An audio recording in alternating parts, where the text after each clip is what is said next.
Another very exciting number, the Bureau of Labor Statistics just released its new jobs report, and it is beating expectations. U.S. payroll rose by 172,000 in May, surpassing expectations. Unemployment is unchanged at 4.3%. CBS News Money Watch correspondent and our 24/7 mornings co-host and your Saturday morning co-host, Ellie O'Grady, is here with the big news. So this is really awesome. Tell us about it. Yeah, so this means 3 straight months of growth of over 150,000 jobs each month, because in addition to that May number that you mentioned, April and March were also revised up. And kind of some of the areas it makes sense where the growth is, right? It's May, we're getting into summer. Leisure and hospitality was a really big number. It added 70,000 jobs. Those aren't necessarily ones that are going to be there for the whole year, right? But a lot of hiring for the summer. Healthcare, as always, a big driver. Local government, too, excluding education. I thought that one was a little interesting. Some of the theories are that with the federal government getting rid of some of its responsibilities and jobs, that local government is hiring to pick up some of that slack. A big loss, though, financial services, financial activities. You think about some of the areas where automation is getting rid of some of those entry-level jobs. They're not hiring. And so that's where you see some of the nuggets. But look, this is good news. It tells the Fed, no way should we cut when you've got prices rising and good job growth.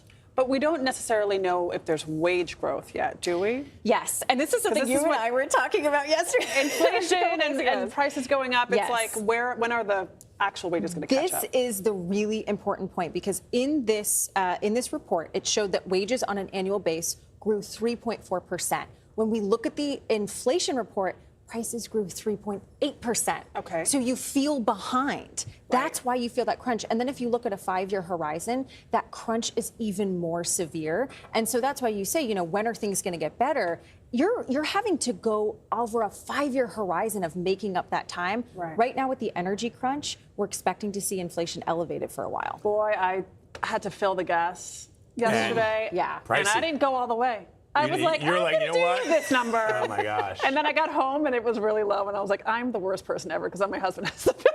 Okay, don't feel bad. I do that exact same thing. And Caleb's like, what's wrong with you? I'm like, maybe I'll find something cheaper. But let's talk. I know. And there's more. I ended up paying more because I was at the full service thing. I didn't even know I was. Well, and I pumped it myself. Adriana, pump your own gas, girl. I pumped it myself. I had no idea I was at full service. Oh. And the guy comes up after I'm already there, and I'm like, why is this more expensive than that? And he was like, this is full service, ma'am.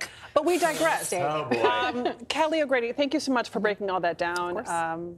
Let's bring down those gas prices, Well, shall also we? what's really interesting, too, really quickly, is that you didn't see a huge rise in insurance claims, unemployment insurance claims, and that is really a good sign that there haven't been many significant layoffs, and so there are a lot of openings out there. So it's good news for the people who are looking for a job.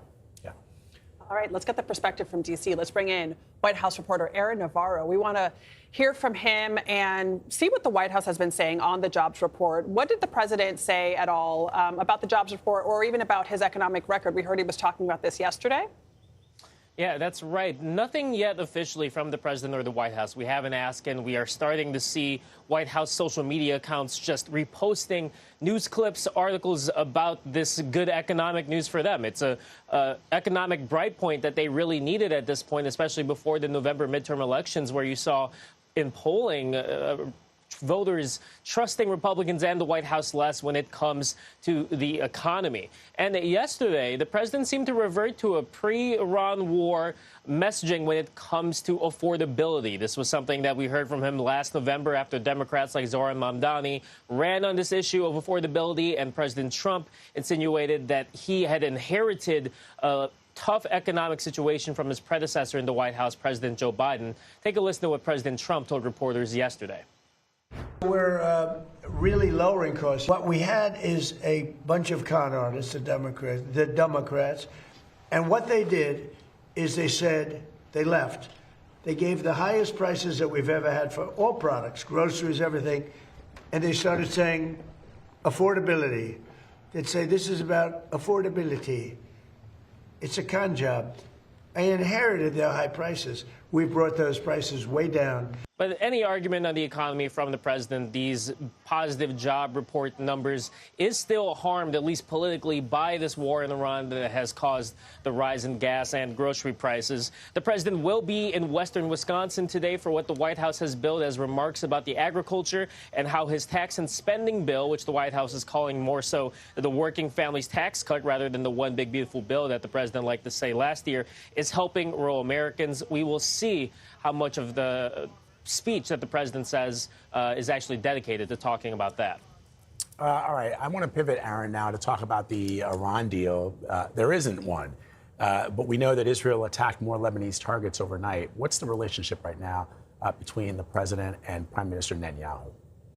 Well, both men have said that the relationship is generally good. There have been many tense points so far this week, including on Monday, where the president confirmed that he really lashed out at Netanyahu for the escalation of Israeli strikes on Lebanon. It's saying at one point that Netanyahu was, quote, effing crazy. It got to the point where Trump was pushing for Netanyahu to pause Israeli strikes on the capital of Lebanon in Beirut.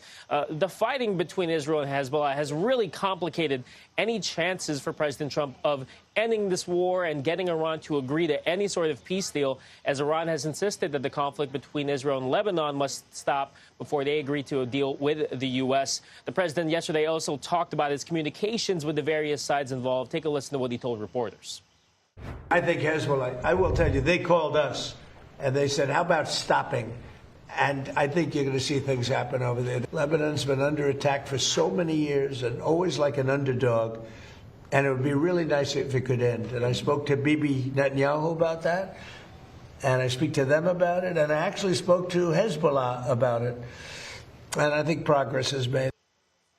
This week, Netanyahu also said it's a, quote, open question on if he and Trump are aligned on how to end the war with Iran. And there's the added political factor for Netanyahu as Israel has legislative elections this fall. All right, Aaron Navarro, thank you so much.